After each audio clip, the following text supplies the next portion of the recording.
While the world obsessed over AI chips and quantum computing, China quietly took control of something far more dangerous: the tiny semiconductors that keep your car running, your phone charged, and entire economies alive.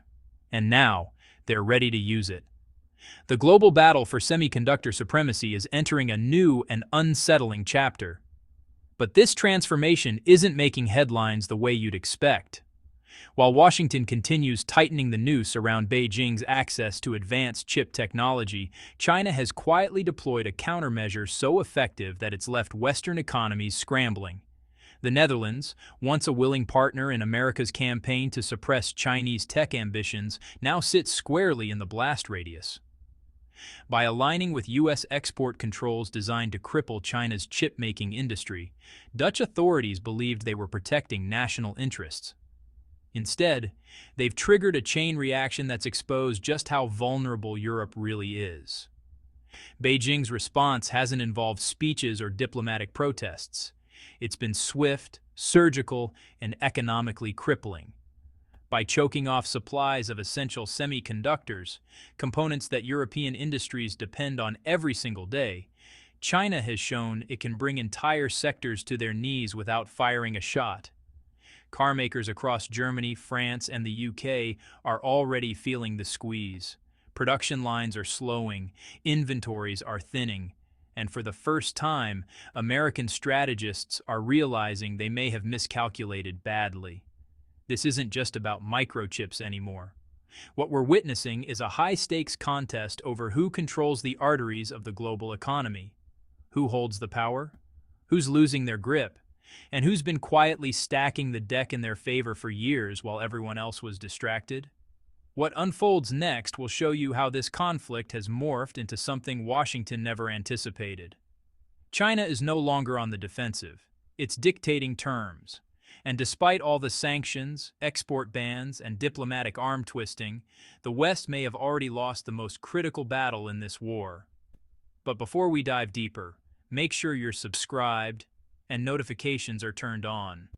What's unfolding in the semiconductor arena right now will decide which nations lead the next era of global dominance and which ones get left behind in the dust. Let's get into it. In early October 2025, officials in The Hague believed they were making a bold and necessary stand. They ordered Nexperia, a semiconductor company operating on Dutch soil but owned by Chinese interests, to divest its operations within the Netherlands. The rationale was straightforward: national security. By severing ties to Beijing, they argued, Europe could shield its critical chip infrastructure from foreign espionage and political leverage. It sounded reasonable on paper, but in practice it was a catastrophic miscalculation. What Dutch policymakers saw as a defensive maneuver, Beijing interpreted as an act of economic aggression. And China doesn't forgive easily. Within just days, Beijing's retaliation exposed a harsh truth that European leaders had either ignored or failed to understand. The Netherlands, and by extension much of Europe, had become dangerously reliant on components they no longer controlled. You've probably never heard of Nexperia. It doesn't have the brand recognition of NVIDIA, Intel, or AMD. It's not the kind of company that gets featured in tech keynotes or investor presentations. So why has this relatively obscure firm become the epicenter of an international crisis? The answer lies not in what Nexperia is, but in what it makes and who can't live without it. Nexperia is headquartered in Nijmegen, a quiet city in the eastern Netherlands. But its footprint extends far beyond Dutch borders. The company operates facilities across the United Kingdom, Germany, and several locations throughout Asia.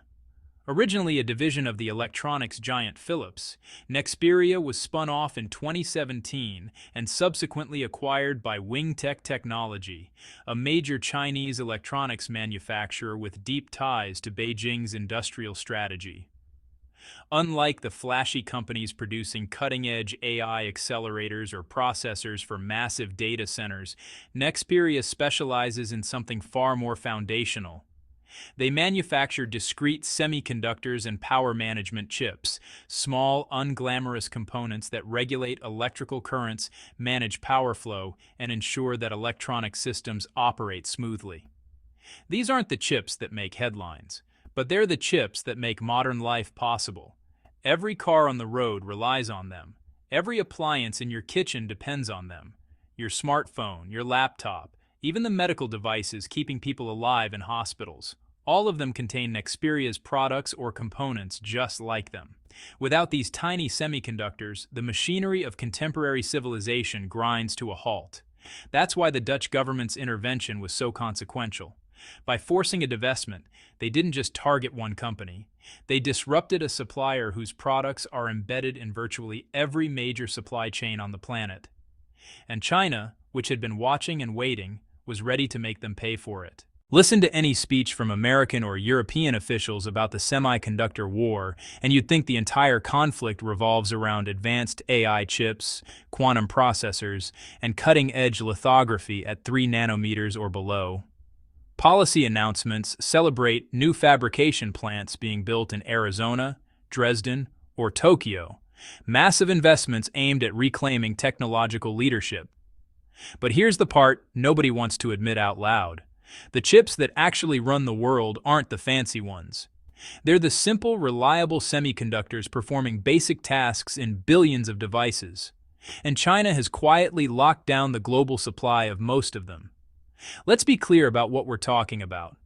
These aren't the chips powering ChatGPT or running supercomputer simulations. These are the workhorses of the electronics industry.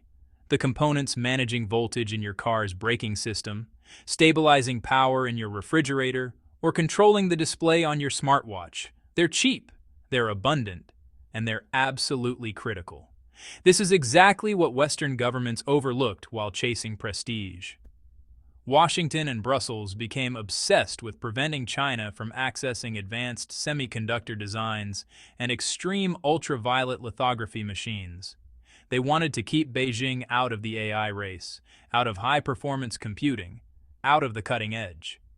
But in doing so, they forgot a basic truth. The global economy doesn't run on prestige. It runs on the fundamentals, and China now owns the fundamentals. According to data from TrendForce and IC Insights, China currently accounts for roughly 43% of global integrated circuit production. But that figure only tells part of the story. When you look at discrete semiconductors, the simple chips doing one job well, China manufactures over 60% of the world's supply. And when it comes to passive components like capacitors, resistors, and inductors, that figure jumps past 70%.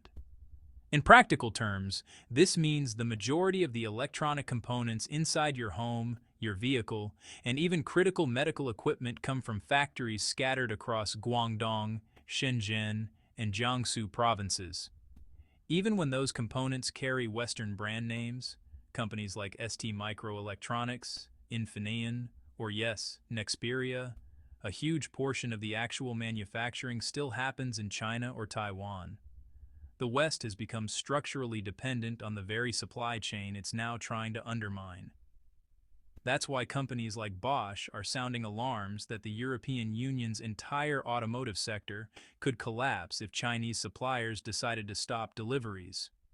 If Beijing chose to halt shipments for just 30 days, car factories in Stuttgart, Birmingham, and Detroit would shut down entirely. This isn't an exaggeration. Back in 2021, when a fire broke out at a single Renesas chip plant in Japan and suspended production for a few weeks, global automobile manufacturing fell by more than 10%. Imagine that scenario, except instead of one facility going offline, it's an entire country, one that controls the majority of global chip production, closing its export channels. That's the scale of leverage Beijing currently holds. And yet Washington keeps talking about winning the AI race. It's almost a distraction at this point. The United States is pouring tens of billions of dollars into constructing advanced semiconductor fabs that won't be operational for another 5 years, all while ignoring the most basic components needed right now, today. It's like building a rocket ship while forgetting you don't have enough bolts to hold it together. Europe isn't doing any better. The European Chips Act, announced with great fanfare and backed by 43 billion euros in public and private funding, is focused almost entirely on advanced lithography and sub-5 nanometer process nodes, Technologies that have almost nothing to do with the shortages currently paralyzing European factories.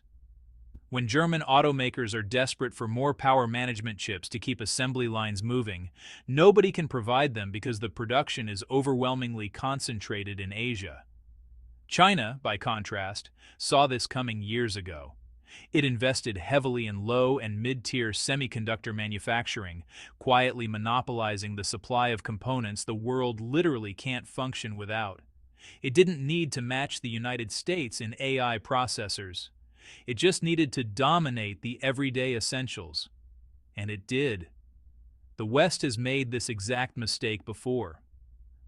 Remember rare earth elements, those obscure metals crucial for making magnets, batteries, and defense systems. Western countries ignored the sector for decades until China controlled more than 80% of global refining and production. When Beijing even hinted at restricting supply back in 2010, global markets went into panic mode overnight. Now the same trap has been set again, except this time the stakes are even higher. Every major industry, automotive, electronics, defense, healthcare, energy, depends on these lower-end chips. Without them, even power grids and ambulances can't operate.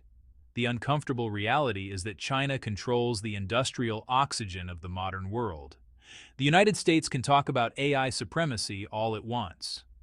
But if Beijing turns off the tap on basic semiconductors, the West will suffocate first. And right now, China doesn't need to launch a single missile. It just needs to stop the trucks. When Donald Trump sat down with Xi Jinping in what media outlets described as a potential reset for United States-China trade relations, many in Washington thought they'd scored a diplomatic win. After months of escalating tensions, export restrictions, and tit-for-tat tariffs, Trump emerged from the meeting announcing that China had agreed to ease certain semiconductor restrictions and allow limited shipments of critical components to United States-linked companies. On the surface, it looked like progress. But if you dig a little deeper, you'll see that China didn't give up control. It just decided when and how much to open the faucet.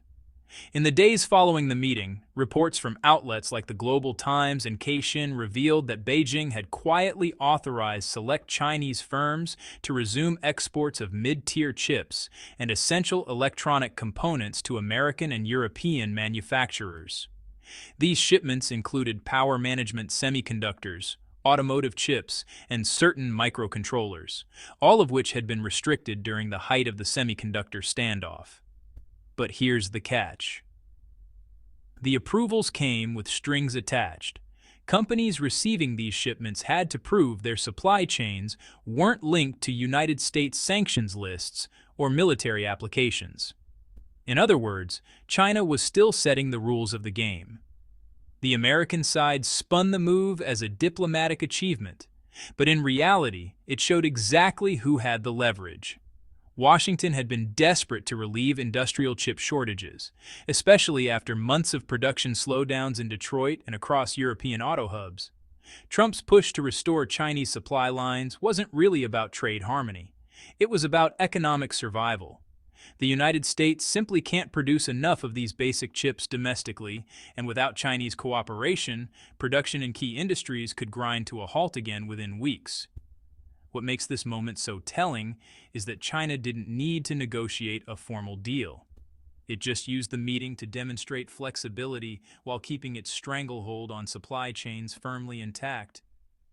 Analysts from Bloomberg Intelligence and Nikkei Asia have noted that Chinese officials view this as an opportunity to appear cooperative while retaining strategic control. In other words, China is giving the United States just enough breathing room to stay dependent. The symbolism here is striking. China is showing the world that it can dictate the pace of global commerce, tightening or loosening its grip whenever it chooses. While Trump tried to frame the outcome as mutual progress, the reality is that China now wields access as a weapon. It's not reacting anymore, it's orchestrating. So yes, some chips are flowing again, but only because Beijing is allowing them to. The balance of power has shifted, and Washington knows it. Forget what the news cycle is telling you. The real alarm isn't coming from policy think tanks or government briefings. It's coming from workers on automotive assembly lines, engineers in production facilities, and executives in boardrooms across Europe.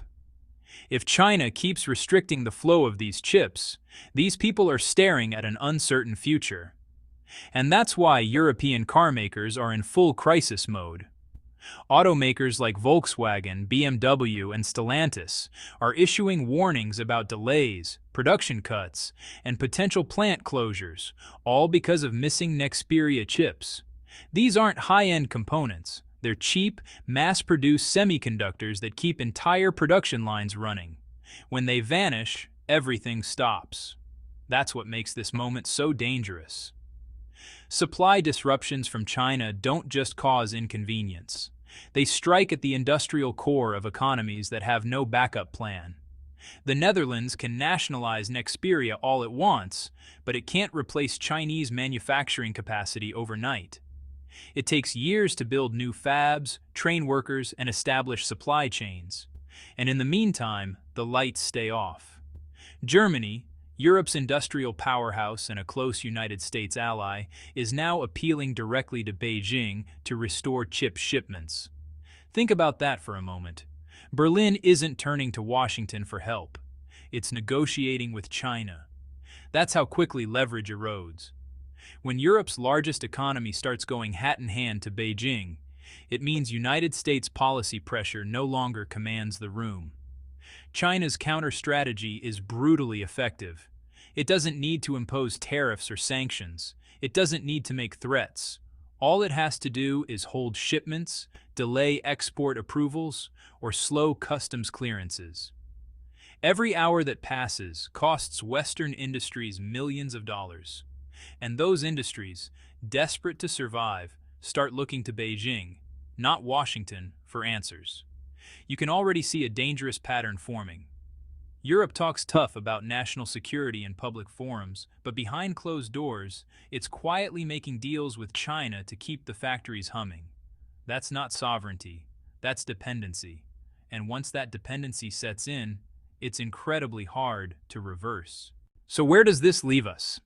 The semiconductor conflict that began as a United States-led effort to contain China's technological rise has turned into something far more complex and far more precarious. Washington believed it could strangle Beijing's access to advanced chips and slow its march toward artificial intelligence dominance. But in focusing on the cutting edge, it missed the foundation. China didn't need to win the race for 3-nanometer chips or quantum processors. It just needed to control the supply of components that the world uses every single day. And now it does.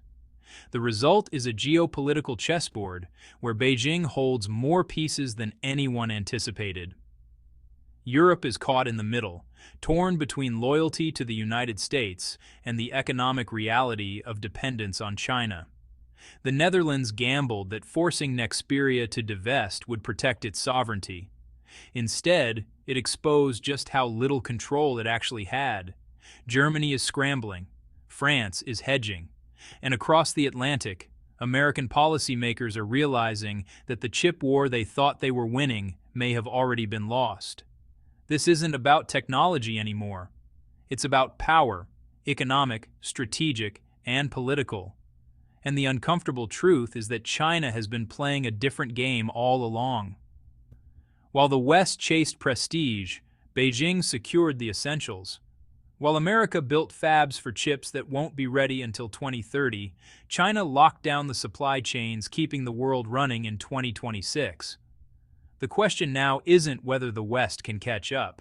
It's whether it can survive the dependencies it's already created. Can Europe break free from China's grip?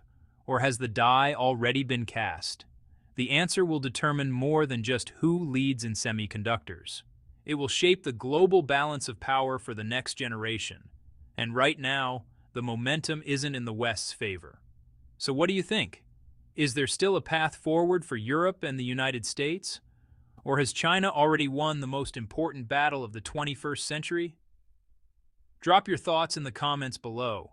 And if you found this breakdown valuable, hit that like button and subscribe, because this story is far from over. See you in the next one.